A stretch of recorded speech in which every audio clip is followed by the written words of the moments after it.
This has been a very interesting couple weeks. We've had some new MMOs announced, we've had entire publisher studios shut down, and we've gotten some announcements that we have been waiting on for literal years now. So you guys should be really excited. We got a lot to talk about in this week's Weekly Bite of MMORPG news. Although while I do have your guys' attention though, I would like to preface this video with two things if you have a couple moments to spare. So I just published our brand new free-to-play MMORPGs page on the official MMO Byte website, listing hundreds of different free-to-play MMOs with tons of info. I would love to hear your guys' opinions and your feedback on that page. It has taken me literal weeks to get finished, and I'm not even close to being done yet. There are still plenty more games to add to that list, and then I need to go ahead and do it for the pay-to-play, the buy-to-play, and the browser MMO sections too. Second, we are going to be streaming some Guild Wars 2 over on our Twitch channel in just a few hours if you want to come on over and join us. We stream every Tuesday, every Saturday, and every Sunday at 3 p.m. EST over at twitch.tv/MMOByte if you want to come on over and become part of the next video. Otherwise, we got plenty to talk about this week, guys, so let's go right ahead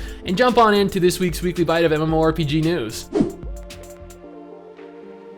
So miHoYo, the developers behind the upcoming Genshin Impact game, have announced that they are going to be launching on September 28th globally on the PC, the PS4, and mobile devices. Yeah, the PS4 release was expected to be delayed due to the beta test period being extended well beyond the PC and mobile test periods, but apparently they pushed through and will now have a simultaneous release across all platforms. I have talked about Genshin Impact quite extensively over the course of the last year, and I'm happy to say that it's finally almost time for everyone to get into the game and play it together with players if you want to. MRSSSTIX and I, or actually at least MRSSSTIX, is definitely going to be playing, as I think the multiplayer experience is utter garbage. But disregarding the multiplayer aspect of the game is truly an incredible title. Well, I mean that, and the gacha system is terrible as well. PS4 pre-registration is also available right now for players that want to register for the PS4 launch, or at least it was available when I wrote this up and when I recorded this.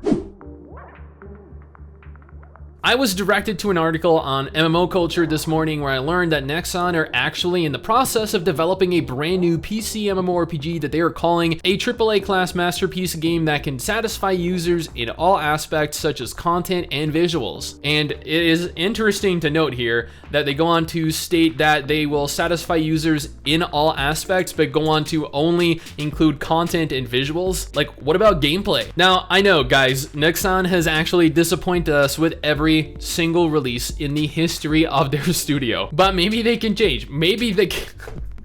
Okay, I actually can't continue that sentence with a straight face. While the project has a currently unnamed title, they did go on to announce what they're creating: a medieval fantasy MMORPG based on a completely new IP with a seamless open world that features no loading screens, has guild content, will be cross-platform between PC and mobile devices like Genshin Impact or Tower of Fantasy, and might be an isometric MMO like Diablo or Path of Exile. They're also developing another project, Project HB, but little is known about that thus far other than it'll be another medieval game with magic.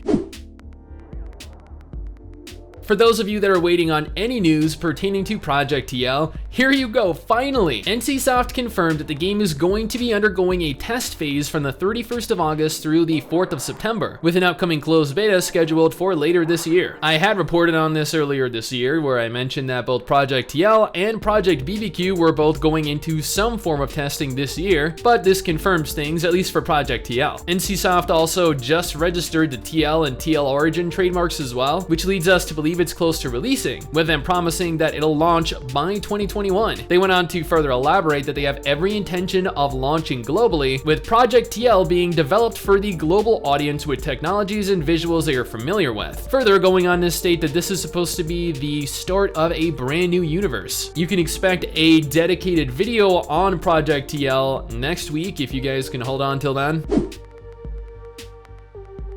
NMass Entertainment, the publisher behind both Terra and Closers, announced last week that they were actually shutting down, meaning that all of their staff members, people that have worked on their games for almost a decade now, or over a decade actually, since I believe they started 11 years ago, are now jobless. This is a terrible situation for any person, especially to be in right now. While it's always sad to see a publisher shut down, or furthermore MMOs go offline, it's worth noting that Natick Games, the developers behind Closers, have several updates for the game planned, including including continuing to publish the game in the regions it's currently available in. We, however, have heard absolutely nothing pertaining to Terra's fate currently, but it's a safe bet to assume that Gameforge will likely publish it since they recently attained the Southeast Asian publishing rights for the game on top of their European publishing rights. Amazon Game Studios, you know, the very same people behind Crucible and New World, have announced that they have entered into a publishing agreement with Smilegate RPG, the developers of Lost Ark. This sparked a wave of interest as they went on to confirm that Amazon Games is committed to bringing our customers the most engaging game experiences, both through our internal development teams and from the very best external development studios around the world. This is confirmation that they are open to working with other developers around the world to bring foreign MMOs to the global market. MMOs that would have otherwise been completely ignored, self-published, or published by companies like Gameforge or My.Games, something none of us want. They went on to note that Smilegate has a strong track record of creating big games that players love, built to offer years of enjoyment. Currently, Smilegate has developed and publishes 3 PC games within South Korea: Soul Worker, Tales Runner, and Lost Ark. Since Soul Worker is published by Gameforge and Tales Runner is in no way a AAA budget PC title, it is all but confirmed that we'll be getting Lost Ark next year, actually, since they confirmed the game will be launching sometime during 2021, with specific details being revealed at a later date. ArenaNet made 2 large announcements concerning Guild Wars 2 earlier this week. The first is that the game is going to receive a much needed boost in population when it launches onto Steam in November 2020. Yeah, players will finally be able to connect the game to their Steam accounts. This is something that players have wanted for a very long time. But one issue with that reveal is that you're going to be required to make a brand new account, as unlike Star Wars: The Old Republic and PSO2, ArenaNet will not be supporting account migration options. What this means is that if you have an account on ArenaNet, you're stuck there. You cannot connect your account to Steam. Instead, you're required to make a brand new account via the Steam client, something that I know has caused a lot of upset in the community, as it just kind of seems ridiculous. Second, they announced that their next expansion, which is taking us back to Cantha, is actually titled End of Dragons, although not much was really shown or detailed during their reveal, including an expected release date. So, New World is having a preview event held until September 4th, allowing players to log in if they've pre-ordered the game at some point in the past and test the game completely. I actually just did a video on this recently where I went over my experience with the game, and while I was definitely disappointed, I feel like Amazon have plenty of time to fix issues both MRSSTIX and I had with the game. This definitely has a target audience that will enjoy the game, as it's not in any way a bad game, but the audience is definitely not the MMORPG niche, as it felt like more of a survival crafter than anything else. If you're interested, I urge you to go ahead and watch my New World video for yourself to decide. And quick note, the game that we played is in no way indicative of the final product that will be released next year. So, you know, go into this with that in mind. Last week, Intrepid Studios, a team behind the upcoming Ashes of Creation MMORPG, announced that they were breaking off their partnership with My.Games, who was in charge of publishing the game within Europe. Intrepid instead have opted to open their own publishing studio within Europe to handle publishing rights within the region, which, while I am glad to see, as My.Games is a terrible publisher, look at Revelation Online or Skyforge, I don't know how well this will turn out, considering this is a smaller indie dev studio we're talking about here. Ashes of Creation is still a very, very long way off releasing, as is the way of the indie MMO scene. This is coming earlier than I'd anticipated. People were assuming end of December for the Shadowlands release, but apparently Blizzard just announced yesterday, or I mean a couple days ago as of this going live, that Shadowlands would be going live on October 27, 2020. This means that the pre-patch is going to be hitting the live servers very soon, like it always does ahead of a new expansion. It has been a while since we've gotten new content, so it's nice to see that it's only a short wait between now and then, and both MRSSTIX and I are incredibly excited, so much so that not only will we be starting brand new characters once the pre-patch hits, but we'll also be leveling those characters on stream. And you guys are more than welcome to come and join us in stream and in our new guild as well. We play on Stormrage, FYI.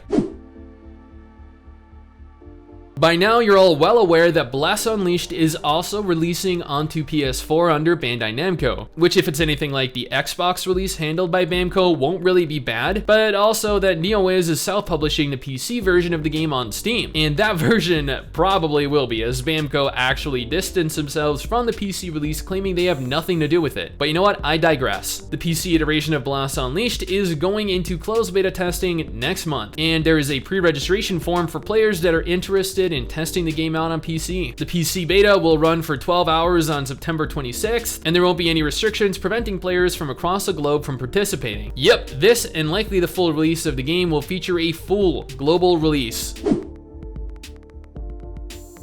I did a video covering this a couple days ago, but apparently Jandysoft, the developer behind the upcoming Grimdark MMORPG Mad World, have stated that after being mostly silent throughout the entire year, they still have an expected release date of 2020. The game was initially expected to release back in 2018, but suffered quite a few setbacks that ultimately resulted in the game being delayed as long as it has been. There have been a few small updates made over the course of the year, but otherwise, I find it interesting that they still expect to release in the next couple months.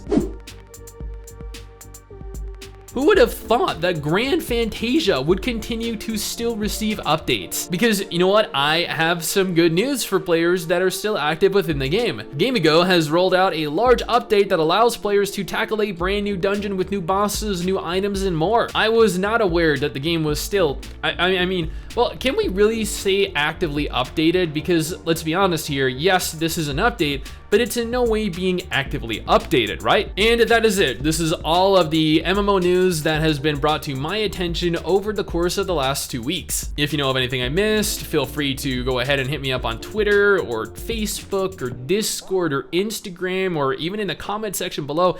Anywhere you feel you can grab my attention. Make sure to go ahead and include a link to the article so I can read through it, and if applicable, you can go ahead and include it in the next news video. Anyway guys, that is it for me. Thank you for watching. Hopefully you enjoyed the video. Don't forget to subscribe for more content like this, and I'll see you all next time. Peace.